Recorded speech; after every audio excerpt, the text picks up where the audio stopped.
usapan na medyo ito ay mga medyo malalim at ide-dissect natin yung isang tao. Amen. Hallelujah. At naway si Lord ay magbigay ng mas maraming kaalaman. Amen. At siguro simulan ito sa Ephesians 3:16. Amen. Ephesians 3:16, that He would grant you according to the riches of His glory. Amen. To be strengthened with might by His Spirit in the inner man. Ibig sabihin mga kapatid, ang tao ay merong inner man. Amen. So sa 2 Corinthians 4:16, for which cause we faint not, but though our outward man perish. Amen. Mapiperish yung outward man. Yet the inward man is renewed day by day. So ibig sabihin mga kapatid, ang isang tao ay twofold being. Meron siyang outward man at meron din siyang inward man. Amen. Hallelujah. So another verse para mas maintindihan natin mga kapatid. Sabi din sa 1 Corinthians 15:40, there are also celestial body and bodies terrestrial. Amen. But the glory of celestial is one, and the glory of the terrestrial is another. Ibig sabihin mga kapatid, merong dalawang body. So, pinag-usapan natin kanina, amen, yung electric pan, medyo mainit. Pinag-usapan natin kanina, amen, hallelujah, merong outward man at meron ding inward man. Amen. At sinabi sa 1 Corinthians 15:40, merong dalawang body ang isang tao. Meron siyang celestial body at meron din siyang bodies terrestrial. Ano ba itong celestial body and bodies terrestrial? Amen. Hallelujah. Kapag nag-drop ka ng flesh mga kapatid, amen, ang itong body na ito, pinangako ito na babalik talaga sa lupa. Amen. But, yung tinatawag nating inner man, amen, yung nasa loob ng isang tao, yun ay babalik sa Panginoon. Kung babalik sa Panginoon. Amen. So, ibig sabihin, may dalawang twofold being ang isang tao. Amen. So, another slide. Amen. Para mas maintindihan natin mga kapatid, meron itong dalawang twofold ang isang tao. So, meron siyang outer man at meron din siyang inner man.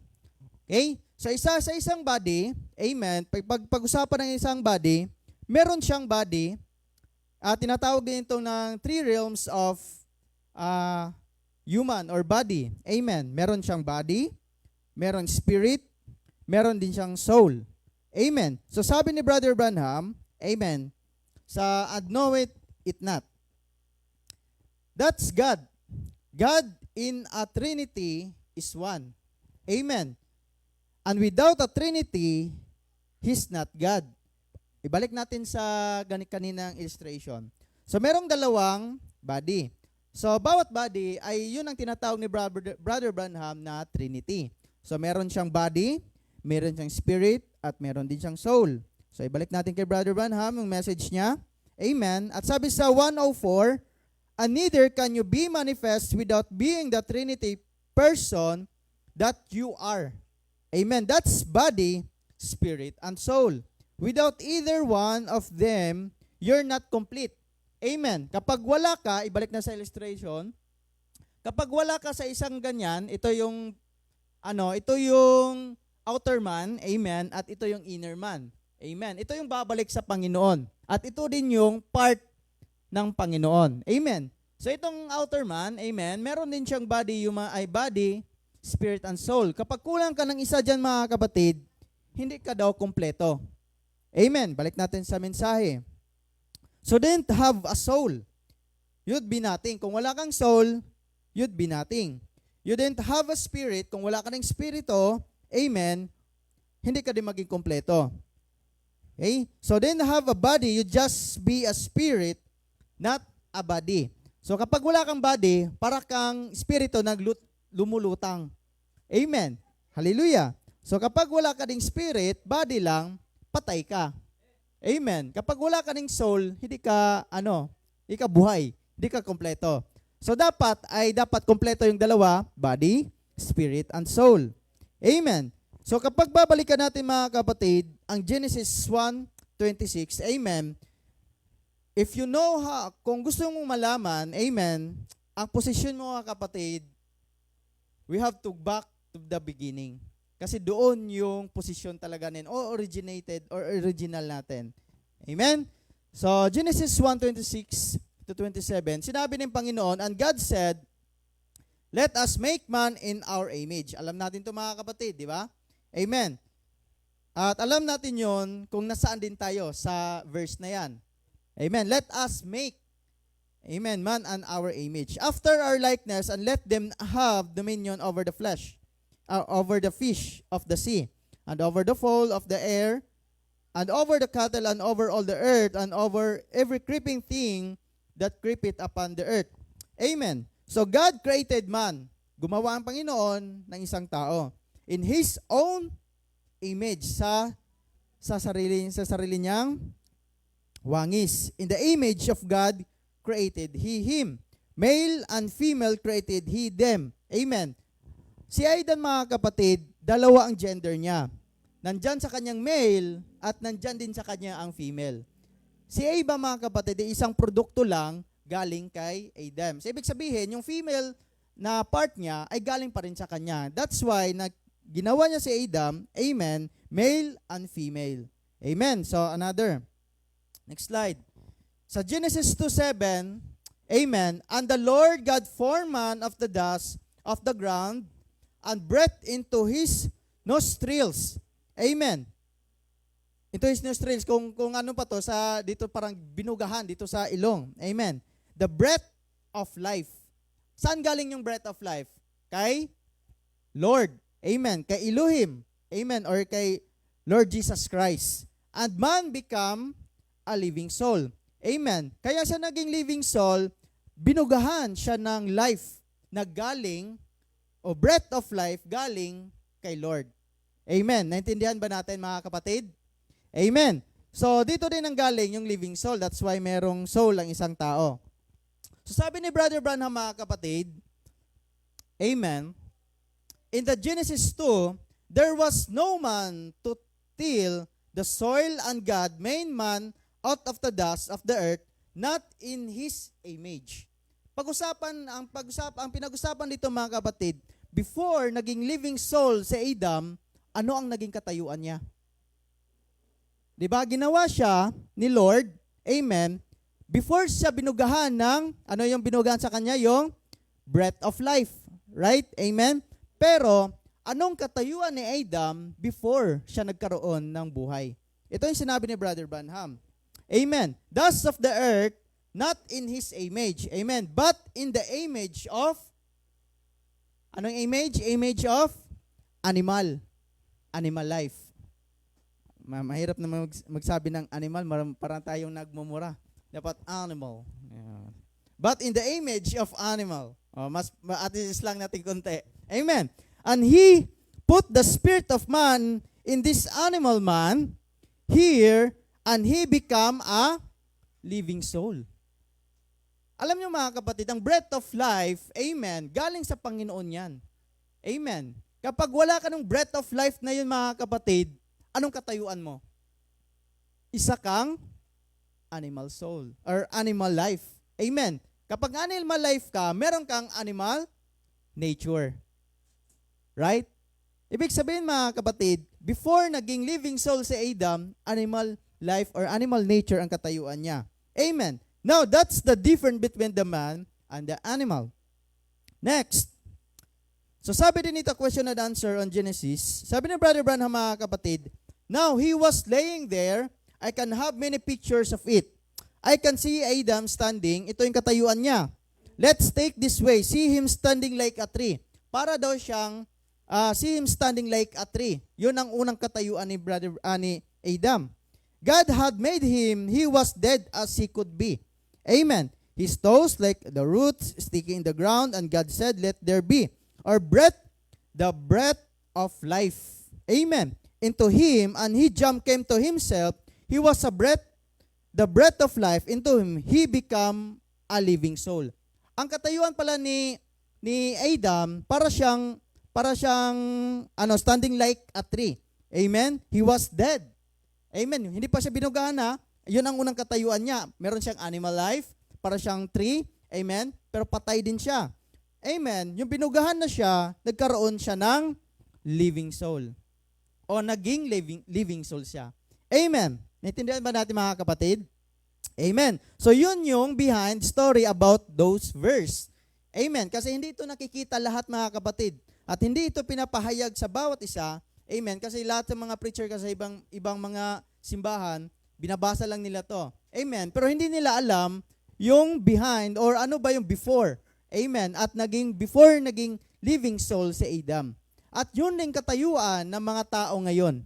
Amen. So, medyo iano natin mga kapatid. Ayoko lang manguna. Next slide. So, ano ba yung breath of life? Pag-usapan natin breath of life. Kasi, before naging living soul, yung breath of life yung nagpapa-living soul doon. So, now, but then, dito sa question and answer, paragraph 46. Now, but then, there was no man to till the soil, Genesis 2. No man to till the soil. And then God formed man, Genesis 2:7, out of the dust of the earth. Now he formed man out of dust of the earth. Amen. Ang Panginoon, kumuha siya ng dust sa earth. Amen. And put this super spirit.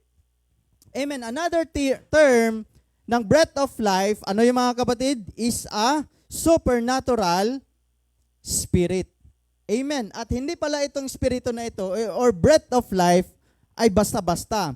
Tinatawag din pala itong supernatural spirit. Amen. Hallelujah. So next slide. So mas medyo ilaliman pa natin mga kapatid. So this is the body, dito sa deity of Jesus Christ, paragraph 49. Amen. This is the body of flesh that He is just living in like a house. It's going back to the dust of the earth, but the spirit is immortal. Amen. So yung breath of life, anong tawag sa breath of life? Another term is a ibalik mo nga sana yung previous slide. Ang tawag doon ay supernatural spirit. Yun yung breath of life. Now, sabi ni Brother Branham dito sa another slide, amen, the spirit na yon ay immortal pala yon. Amen. It comes from God. That's the image of God.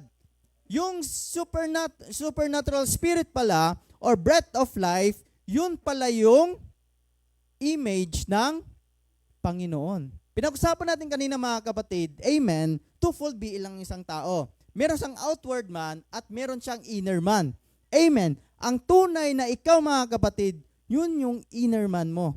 Amen. Pero yung outer man niya mga kapatid, ito ay babalik sa alabok. Itong outer man. Pero yung tunay mga kapatid na ikaw ay babalik sa Panginoon. Kung galing ka sa Panginoon. Yun ang question doon. So God is spirit. Amen. That man lost his origin in that Garden of Eden.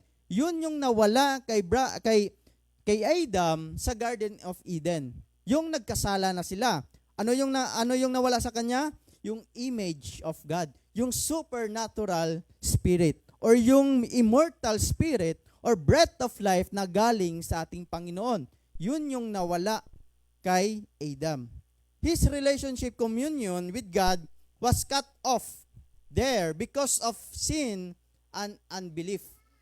Napakabigat pala mga kapatid na yung sin and unbelief, amen, pwedeng mawala pala sa iyo kung anong meron ka. Amen. Hindi ibig sabihin na meron kang inong image of God o supernatural spirit, amen, ligtas ka na. Amen. Hallelujah. Pwede pala ma-perfect, amen, yung mga bagay na meron ka mga kapatid kapag magkakaroon ka ng sin and unbelief. Ano ba itong unbelief? Yung hindi pagsunod. Amen. Unbelief, yung hindi, tawag nito, hindi naniniwala. Amen. Yung mensahe ngayon mga kapatid, ito ay bagong mensahe. Amen. Just like Jesus Christ, sa panahon niya mga kapatid, amen, sila ay namumuhay sa mensahe kay Moses.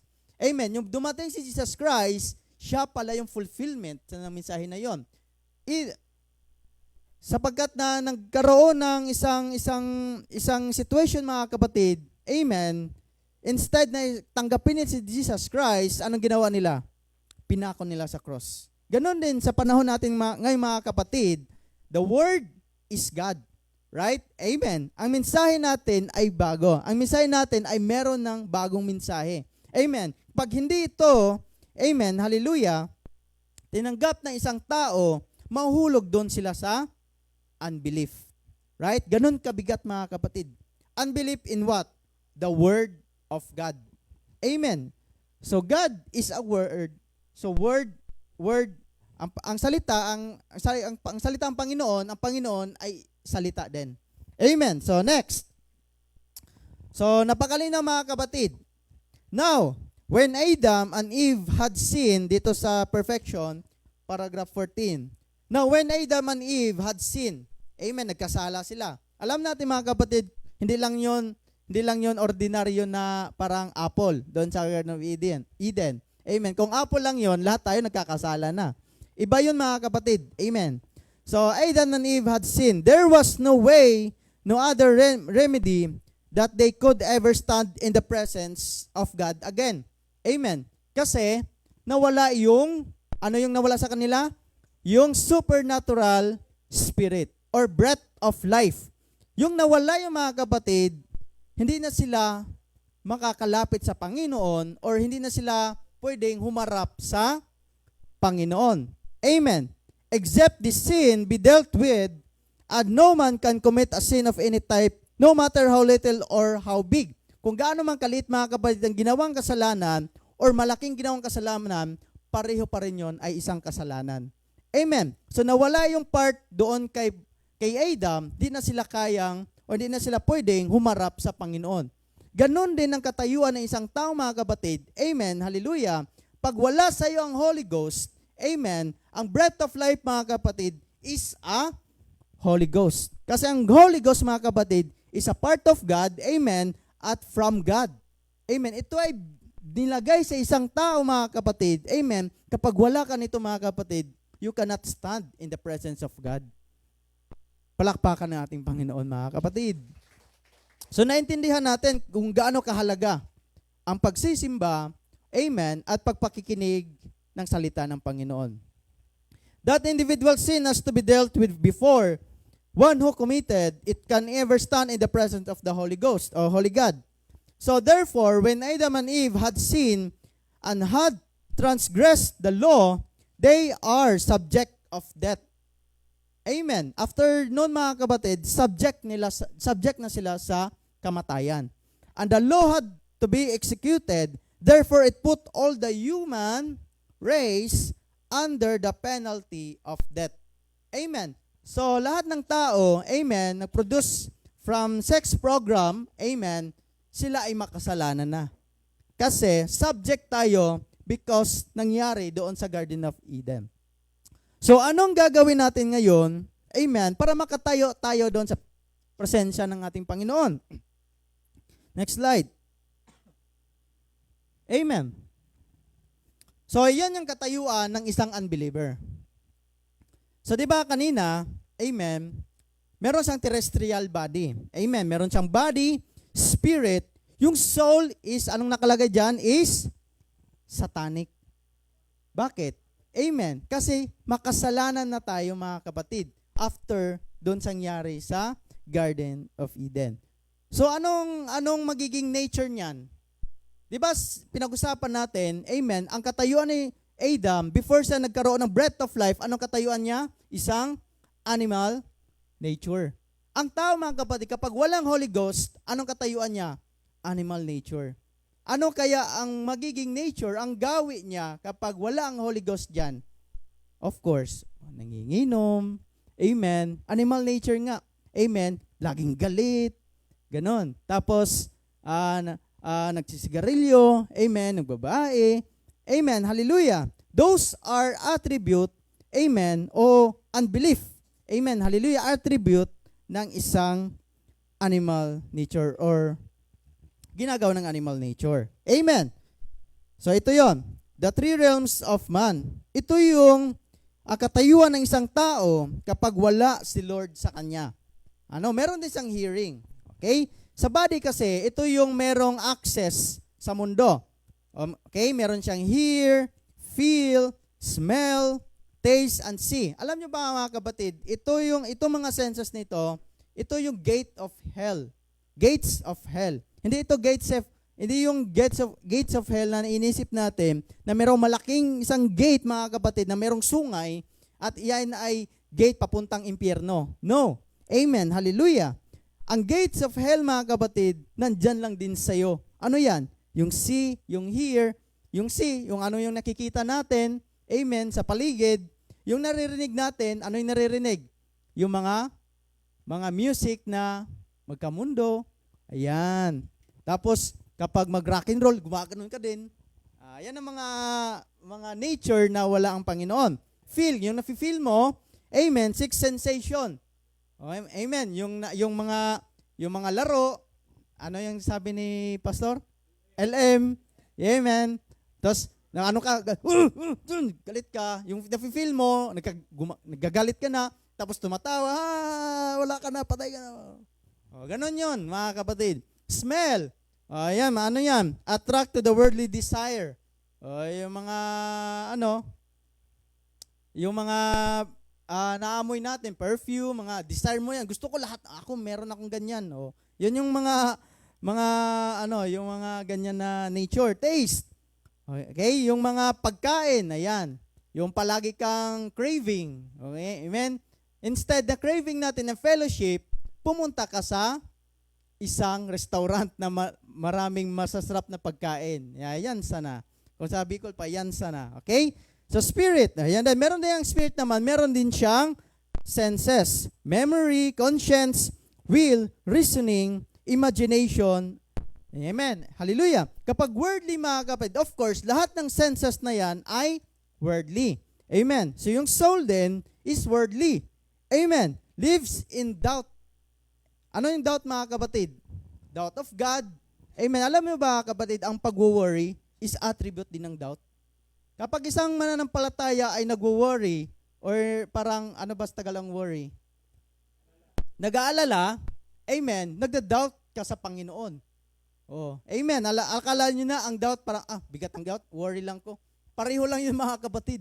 Amen. Kapag nag-aalala ka, parang nag-doubt ka kay Lord na hindi mangyayari ng isang bagay. Amen. Sa pleasure or pain. Anong gagawin natin ngayon? Ito yung next slide. Sa John 3:3, Jesus answered and said unto him, Very, very unto say unto them, except a man be born again. Kailangan talaga ma-born again ng isang tao. Kasi meron siyang animal nature. Amen. Hallelujah. We cannot see the kingdom of God. Alam natin mga kapatid to. Napaka-simple lang mga kapatid, no? Simple lang banggitin yung born again. Pero hindi natin alam yung yung significant or meaning talaga ng born again. Next slide.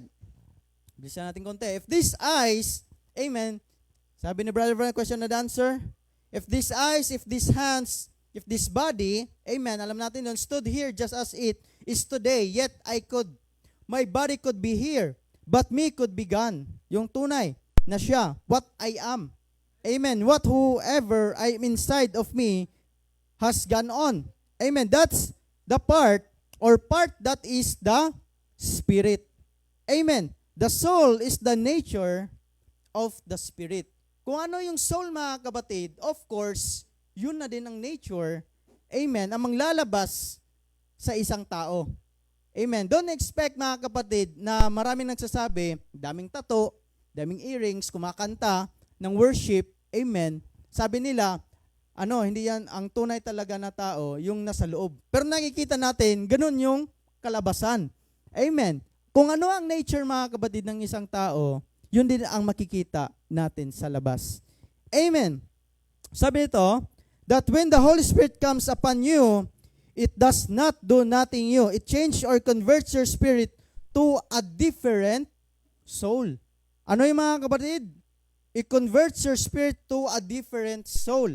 And that soul is a different nature. Amen. That's on the spirit. So the soul is the nature of the spirit. Amen. Hallelujah. So kailangan talaga ay mabago ang isang tao. At mabago o ma-convert yung soul. Amen. Kasi yun ang pinakaano Yun ang pinaka punot dulo talaga. Kasi marami kasi akong nakilala, amen, na tao, o believer na to nagsisimba, nagpipreach pa, tumutugtog pa, nagsusuot pa ng mga korbata o mga kahit anong kasuotan, nagwo-worship. Pero ang nangyari, nag-backslide. Ano ba yung dahilan bakit nag-backslide?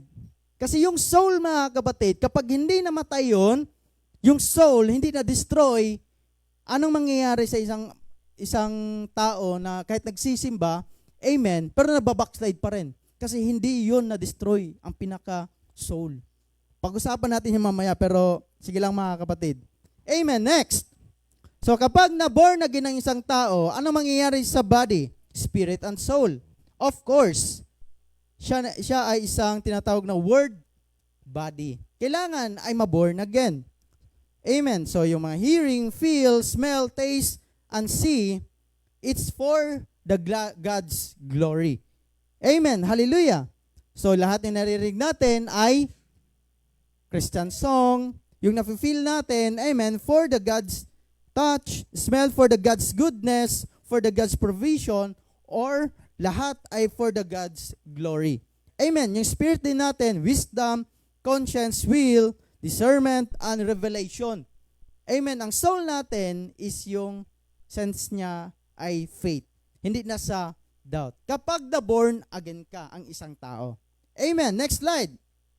Pag-usapan pa natin. So sabi din ni Brother Branham, what is new birth? Kasi madaling sabihin kasi, born again ako. Nagkaroon ako ng new birth. Amen. So sabi din dito, sa Christ is the mystery of God revealed. What is new birth? Tinanong si Brother Branham. Well, Brother Branham, what is new birth? Amen. It is a revelation of Jesus Christ personally to you. Amen. Hindi ito, though na tinutulungan ka ng isang brother or sister, tinutulungan ka ni pastor, amen, hindi porke tinutulungan ka, born again ka na, no. Kahit tutulungan ka ni pastor, mga kapatid, kapag wala kang revelation, hindi ka maboborn again. Amen. Hallelujah. So, ang revelation pala, or new birth, is a personal, meron akong kapatiran doon na meron siyang term na sinasabi, ang new birth, mga kapatid, is a personal level. Ibig sabihin, personal talaga to. Amen. Hindi ito dahil kay pastor. Though ginamit si pastor, amen, pero kapag meron kang unbelief, hindi ka, kahit anong gagawin ni pastor, kahit magtumbling-tumbling si pastor para sa'yo, hindi ka man new birth. Amen. It's a personal. Not to join a church. You shake a hand, hindi ganun ang born again. You done not something different. You said agreed, you promised to live by a code of rules, but Christ, the Bible, is the word that was revealed to you. Amen. And no matter what anybody says, what takes place with Christ, pastor, priest, whatever it might be, it's Christ in you. That is a revelation that the church was built upon. Napakahalaga talaga ng revelation. At napakahalaga, dadalo tayo palagi ng fellowship. Pag walang fellowship, walang revelation. Kasi ang revelation, amen, kasabi nga, faith is a revelation. Saan makukuha ang faith? From hearing the word of God. Amen. Paano ka hindi ito, okay lang Brad, kasi may online naman. Amen. Makinig na ako kay Pastor online. No, sabi na, alam niyo ba, ang pinaka plano talaga ng ating Panginoon, amen, lahat, redemption plan, amen, gusto ni Lord makipag-fellowship sa inyo. Pero yung tao, ganon-ganon na lang siguro, kapag cellphone, ganon-ganon na lang, amen, kain ng popcorn, tapos amen, pastor. Hindi ganon. Amen. Iba pa rin talaga, mga kapatid, ang fellowship. Amen. Palakpakan natin, Panginoon. Next. Now, to the last man. Ito na yon, last man. Meron pa ba akong time? Amen. So, last man, kasi pinag-usapan na natin yon, mga kapatid. Which is the soul. Yun yung last man. There is only one sense that controls that, and that is free moral agency, is free will to choose or to reject. That is a soul. Yung soul na yun, mga kapatid. Yung sabi ko kanina, mga kapatid, kahit magsimba sila dito, magtugtog ng mga ganitong instrument, mag-worship, pero pagka end of the day, nag-backslide. Anong pulot dulo nito? Yung soul kasi. Amen. Yun kasi hindi napapatay. Amen. Kapag hindi yung ma-destroy, mag-backslide talaga ang isang mananampalataya. Amen. Matthew 16:26. For what is a man profited if he shall gain the whole world and lose his soul? Kahit makuha mo pa ang kayamanan sa buong mundo, mga kapatid, pero kapag na-lose mo yung soul mo, wala pa rin kabuluhan o walang bearing sa Panginoon yan. Or what shall a man give a change of his soul? Next slide. Amen. Dito sa Thinking Man's Filter. Sabi ni Brother Branham dito, amen, first circle is the human senses. Nakikita natin.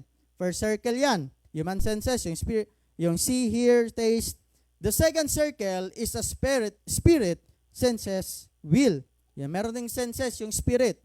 And so forth, but the inside of the soul, that soul was predestinated. Amen. That soul dapat ay predestinado. Amen. Next slide. Sabi ni Brother Branham din dito, the future home, but you see, he cannot destroy himself and remain God.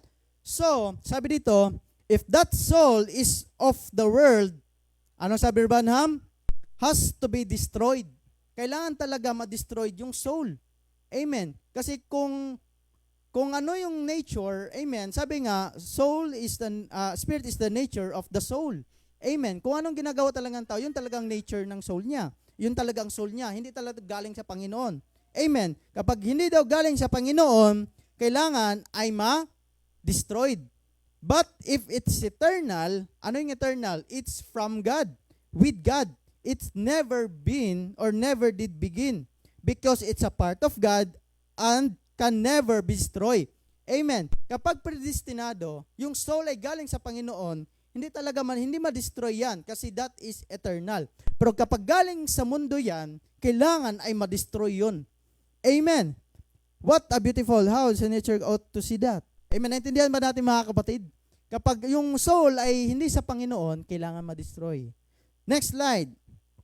Sabi ni Brother Branham dito, because if that soul has it come from God, amen, it can make all impersonations.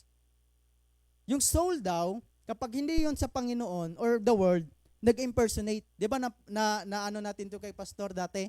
Yung impersonation. Anong ginagawa ng mga impersonation?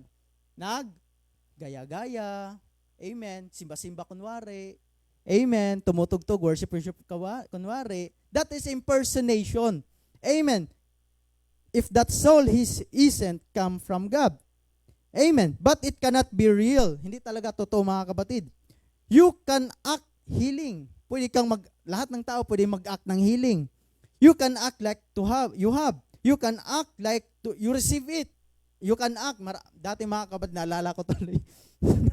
Ako kasi Pentecostal. Amen. Alam natin Pentecostal, very para silang bulang apoy. Amen. Kasi talagang revival. Kasi ako dati, ako dati noon, youth na din ako dati. Tapos every fellowship namin, merong mga gathering of young people, tapos merong worship, tapos last ng worship, yun na yung revival. Yung speak in tongues, tarang revival, ganun. Amen. Marami yung kakilalang nag-revival. Pero ang nangyari, nag-backslide pa rin. Amen. Ganon din ako, mga kapatid. Ang ginawa ko, kunwari din ako kasi di ko pa di ko pa na kasi ang mensahe, di ko pa na-meet kasi Pentecostal pa ako dati. Di talaga, mga kapatid, hindi talaga basihan na ikaw ay pinanganak sa Kristiyanong mga parents mo. Amen. Hindi talaga, mga kapatid. Ang ginawa ko dati, kasi kapag yung nag-revival sila, amen, kasi natatamaan ako black eye ako. Tapos merong natutumba. Ang ginawa ko, ginagaya-gaya ko na para makaganti. Magkanti ako. Ganon. Amen. Hindi ganon ang pag-receive ng Holy Ghost. Hindi yung emotion. Amen. The evidence na receive yung Holy Ghost, makikita sa buhay mo. Kung ano yung ginagawa ng isang mananampalataya, makikita talaga mga kapatid ang totoo. Amen. So, hindi ito impersonation. Ganon yung soul ay hindi from God. Kailangan ma-destroy. Amen. Pero gumagawa pa rin ng Panginoon talaga, napakapalad talaga at napakabuti ng ating Panginoon, gumagawa talaga siya ng paraan para makalapit ang tao sa Kanya. Amen. So, but don't be then saved. So, sabi dito, but that don't mean they're saved. That's exactly right. See, the Spirit can be there. The real genuine Spirit, the Holy Spirit, can anoint you. That still don't mean you're saved. Oh, ganun pala. Sabi ng Brother Branham? The Holy Spirit can anoint you. The Holy Spirit can anoint you. But that still don't mean you're saved. Amen. It's that inside soul that never dies. Kailangan you got a eternal life. Yun lang pala. Sabi diba doon sa Garden of Eden, yung breath of life, kapag nawala yung kay Adam, hindi na sila kayang tumayo sa ating Panginoon. Hindi ibig sabihin, in-anoint ka ng Holy Spirit, you don't mean you're saved. Alam natin mga kapatid, ano ang meaning ng eternal life? Eternal life is living for others. Yun pala yun. Amen. Hallelujah. Makikita sa buhay ng isang tao, kung ang buhay mo ay living for others, so, you're saved. Pero kapag meron ka pang galit sa isang tao, hindi ka nagsiserve, sabi ng Panginoon, kung anong ginawa mo sa mga maliit sa mga lingkod ko, yun na din ang ginawa mo sa akin. Kung gusto niyo mapasaya ang Panginoon, pasayahin mo ang lingkod niya. Palakpakan natin, Panginoon. It always was eternal life. It come from God. It goes to God. It's the soul. Yun pala yun. Kailangan, yung soul ay galing sa ating Panginoon. Next. Malapit na ako. Amen. Indeed, baptize you with the water in the repentance, but he that cometh, ito ay sinabi ni John the Baptist. Amen. So sabi ni John the Baptist, indeed, I baptize you with the water in repentance, but he that cometh after me, sabi niya, cometh after me is a mightier than I, whose shoes I am not worthy to bear. He shall baptize you with the Holy Ghost and with fire. Hindi lang Holy Ghost. Ano yon? With fire. Bakit? Meron bang susunugin? Meron talaga. Next slide. Malapit na ako mga kapatid. So we're all condemned by human being. Under representation, Adam represent us before God as sinner, unbelief in His word.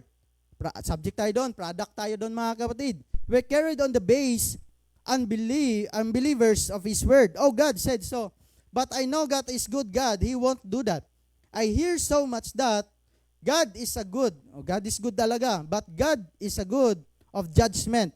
But God is a God of judgment. God is a God of holiness. God is a God of righteousness. God is a God of anger. We'll stand before Him when His anger. The Bible said too, so, and His bare presence will be consuming fire. Kailangan talaga masunog yung soul. Naghinig galing sa ating Panginoon. Hindi lang kababasbasa ng Holy Ghost. With fire dapat. Amen. Consuming, and His very presence will be consuming fire. That's right. Amen. So palakpakan natin Panginoon. Next slide. The voice of the sign. May they not only baptize with water, which is only an outward. Outward lang yun mga kapatid, yung pagbaptize ng water. Amen. Something inside us happen. Amen. That Bible said, there is one faith and one Lord baptism, that baptism in the Spirit baptism. The body being washed is just only an illustration. Illustration lang mga kapatid. Amen. Yung nagpabaptize ka. Pero yun ang pinaka-essence talaga, amen, hallelujah, na merong mangyayari doon sa loob ng isang tao. Something inside has happened. But it's the soul that's got to be baptized with the Holy Ghost. Kailangan mabaptize talaga yung soul. Yun talagang pulot dulo eh. Amen. Yun talagang mastermind. Or yun talaga yung pinaka source ng lahat ng kasalanan. Amen. That's the eternal coming. Yun palang eternal coming in that human nature. Ano yung Holy Ghost? Is a eternal coming. Yun pala yun. And changing it around to make it a believer. Palakpakan natin Panginoon.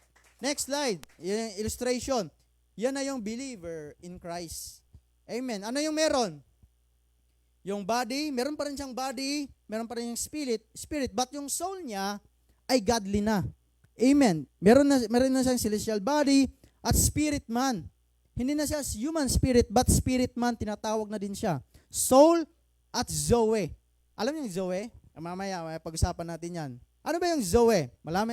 Zoe. Malapit na ako mga kapatid. Now, in that same life, sabi ng brother ng question and answer, amen. Now, and that same life that was in the blood cell returns back into your blood cell. Amen. And gives you the same life. Jesus said, I gave to them eternal life. Yung life pala mga kapatid, yung breath of life, that is eternal life. Now, if you all are interested in the Greek word, all go look up and see what the Greek word eternal means. It comes from the word Zoe. Yun pala yung Zoe. Ano yung Zoe? Z-O-E. Look what Zoe is. Zoe is the life of God Himself. Yun pala yung Zoe. Dapat ay meron tayong, ang Zoe, God, life, the life of God Himself. Life na mismo ng Panginoon. Tama yung sabi ni Paul, this is not my life, but this is the life of God. Amen. Hallelujah. Hindi na ito buhay mo mga kapatid, pero buhay na ito ng Panginoon. Amen. And if just through His death gave up His own life, which was a Zoe, we have eternal life and cannot perish or can't perish. Hallelujah. Then when the old flesh begins to lust after things that Spirit say no, there now, here it is, get your gospel coats on look. Amen? So ano yung Zoe? It's the life of God Himself. Yun yung eternal life. Amen. So napaka-imposible talaga na isang tao sinabi na born again, meron siyang eternal life, pero iba ang ginagawa, so wala talaga eternal life. Amen. So hindi na new birth. Kasi ang new birth ay evidence talaga na meron kang eternal life. So notice, the greater, so ito na yung mga kapatid, alam nyo ba ang greater works ng isang manampalataya? Ito talaga yon. The greater works was to have the power in the church, not only the heal the sick prayer, hindi lang yun mga kapatid, yung pag-pray ng mga may sakit, hindi lang yun, but to impart eternal life. Yun yung greater works ng isang believer. Ano yung mga kapatid, greater works ng isang believer? Ito, impart eternal life. Tama yung sabi ni Brother Branham, eternal life is living for others. Hindi na ito living for yourself. Ito ay living for others at to serve. I-serve mo ang lahat ng lahat ng mga believers mga kapatid. Amen. Pasayahin mo mga believers at yun din ang pagpapasaya mo sa ating Panginoon. The Holy Ghost was coming and given to hands of the church to impart life. Amen. Yung word na yung sinishare mga kapatid, that is God. Amen. Ang God is eternal life. Yung sinishare natin mga kapatid, hindi lang tayo nag-share ng kahit basta-basta. Nag-i-impart din tayo ng eternal life sa ibang tao. Amen. Daughters of God, to heal the sick and to impart eternal life by giving the Holy Ghost to obedience. Ano mga kapatid? Giving the Holy Ghost to obedience believers. Obedience believers ba kayo? Amen. Yun pala yun mga kapatid. Ang Holy Ghost pala magiging obedience ang isang believer. Pero kapag sinabi ni pastor nga, magsimba ka na. Ay, tsaka na muna, pastor. Ayan sana. Kung sa ano pa, yan sana.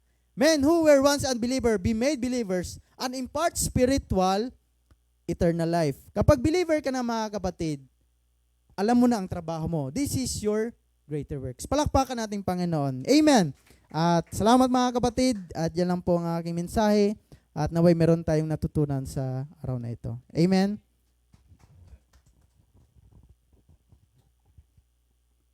Amen.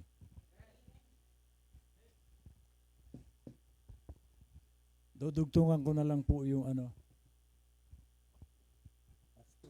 PowerPoint.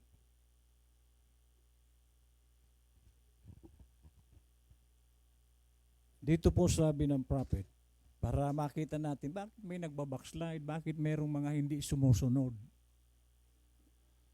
Doon po sa Ezekiel chapter 18 verse 4, the soul that sinneth, it shall die. So kailangan, tama yung kailangan mamatay ang sinner na soul. Ayun, pero bakit yung soul? Bakit may soul na Kasi sabi nga kanina, may soul na galing sa Diyos, may soul na hindi. Now, sabi po dito sa Work is Faith Express, that's the guidepost. That's the control tower. The inside of the inside. Sabi niya, the soul controls the spirit. So, ang nagko-control sa espiritu ay yung soul. Okay. So, anong klaseng soul yun na pwedeng mag-control sa espiritu mo? Kasi yung espiritu, yan yung galing sa Diyos na nagbibigay buhay sa laman. At ang magko-control daw niyan, the soul controls the spirit. So, ang pwede lang mag-control sa espiritu ay yung soul. Kaya lang, anong klaseng soul siya? Now, the spirit controls the body. Kung ang soul, kaya niyang i-control ang espiritu, yun namang espiritu, siyang nagko-control sa body. At anong klaseng espiritu, meron siya. Na iyan pala ang pwedeng mag-control sa body. Kaya makikita mo na, kanina, ay kung ano yung, kasi di ba madalas sabihin, ay ang Diyos naman niya hindi tumitingin sa panlabas. Ang tinitang niya ni Lord, loob. Ang hindi niya naisip, lumalabas yung ano yun nasa loob. Hindi mo pwedeng itago yan kung sino ka. Kung ano ang actuation ng flesh mo, iyon ang tunay na ikaw. Paano mo yan itatago? So makikita na kung ano ka, doon sa, kasi sabi niya, the soul controls the spirit. So yan lang ang pwedeng mag-control sa espiritu, yung soul. Pero ang spirit naman, controls the body. So hindi mo na yan maitatago. Makikita na doon sa panlabas mo kung sino ka. Paano mo yan itatago? Makikita sa labas mo ang pagkatao mo.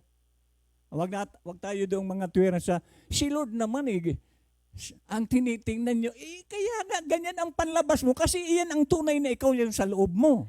Ikaw yun. O bakit ka nagpatato? Iyan ang nilalaman nitong loob mo eh. O bakit ka galit sa kapwa mo? Iyon yung ikaw eh. Galit ka sa loob. Ito, sunod-sunuran lang ito sa kung ano nasa loob. Itaas mo nga doon sa, tingnan nyo po pagka, sa outer influence. Wala na ba dito yung baston ko? Na mahiwaga? Outer influence. Doon din, itataas mo lang. Tingnan nyo po pagka na-control ka ng kung anong klaseng espiritu ang kumokontrol sa'yo. Doon mismo sa, Ito.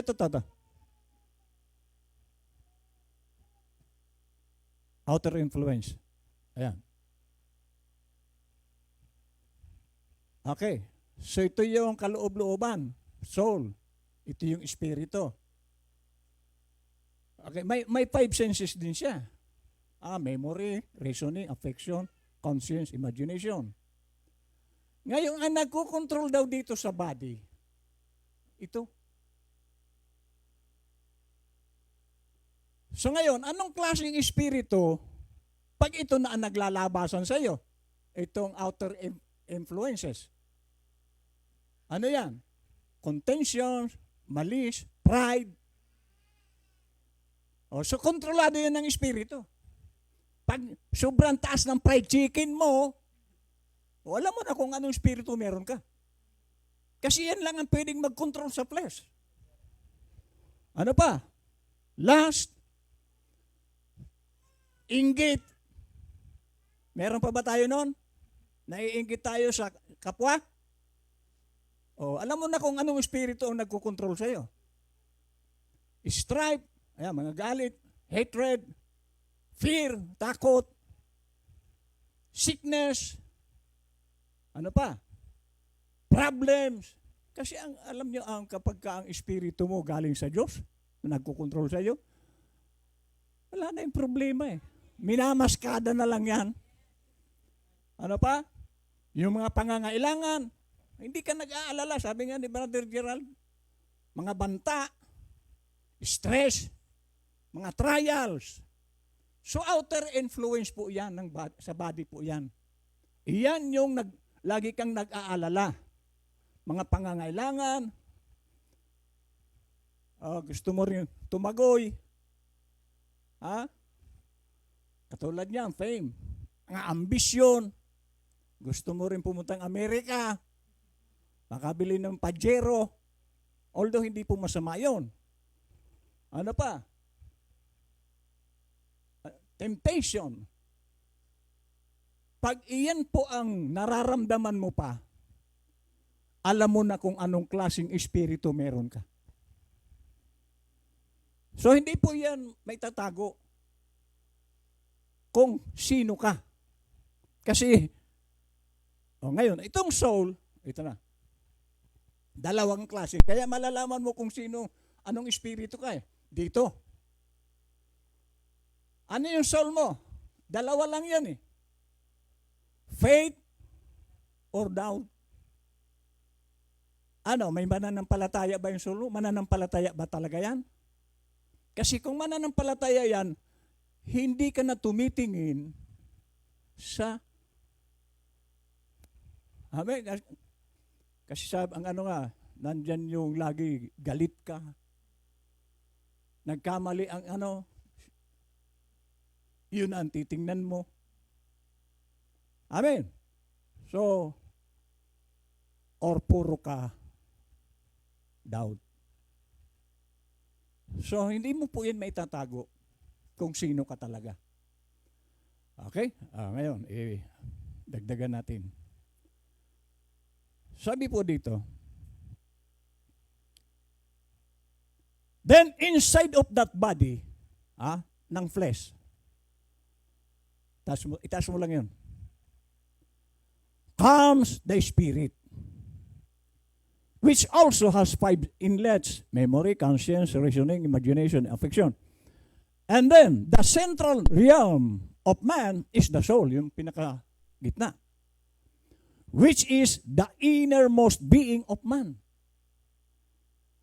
The soul has only 2 faculties.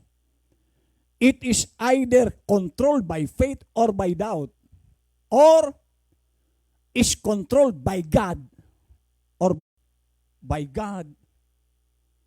by Satan. Sino ang nagkokontrol sa atin? Si Lord ba talaga? Kasi kung si Lord ang nagkokontrol sa iyo, mamahalin mo ang kapwa mo. Ano sabi ni Brother Gerald? Eternal life is living for others. O iyan na ba ang ating ginagawa? We are now living for others? Or still, we are living for ourselves? At iyan po ang nakikita ni Lord. Kung anong klaseng soul ka. Kung totoo ba na ikaw ay nabubuhay para sa iba. Or para lang sa pamilya mo o sarili mo. Alam ni Lord yan. Paano mo initatago? Kasi kung ang buhay mo para sa iba, makikita rin yan. Na talagang para sa iba, ginagampanan mo yung buhay para sa iba. Pero kung pamilya lang, pansarili, alam ni Lord yan eh. Paano mo initatago? Kilala tayo ng Diyos. Okay. Isa na lang.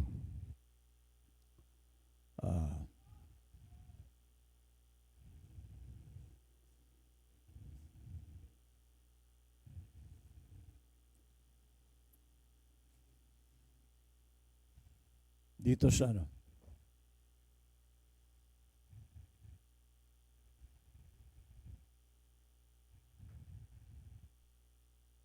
So, nabanggit na rin ito ni Brother Gerald kanina.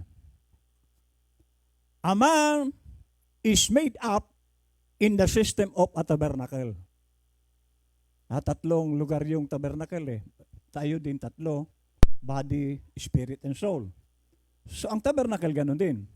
In the outer court, Yung outer court. Then, holy place and the holiest of holies. The Shekinah glory on the inside. The veil. At iyan po yung soul. Sa soul po lamang titira ang Diyos. Kaya malalaman, makikilala kung sino ka doon sa flesh man mo. Kung totoo ka. Yung flesh man mo, ang reaction niyan, puro makalangit, sabi nga ni Gerald kanina. Okay. A soul, good or bad, that doesn't change it. Ayan. So doon po sa pag namatay ka, kasi yung iba, saka na ako maglilingkod. Malakas pa naman ako. Siguro ang akala nila, pag namatay sila, doon sila magbabago. No. Kung ano ka nang namatay, eternal na yon. So kaya dito pa lang sa lupa, magbago ka na. Dahil hindi ka mababago nung kamatayan mo. Magpapaalam ka kay Pedro, pwede ba uwi muna ako kasi magbabago na ako. Eternal destination mo na yon. So dito sa lupa, mag-ayos ka na. Amen? What is a soul? Sabi niya, it's you. You are a soul. The part inside of you. And when you die, ever what shape that soul's in, that's the way it goes. It goes to its destination. Kaya kapatid, dito, bakit tayo nagpe-fellowship, bakit tayo nangangaral, para iayos na. At ang isang taong kay Lord talaga makikinig po yan. Hindi po yan magdadoubt. Kasi believer ka, hindi ka magdadoubt.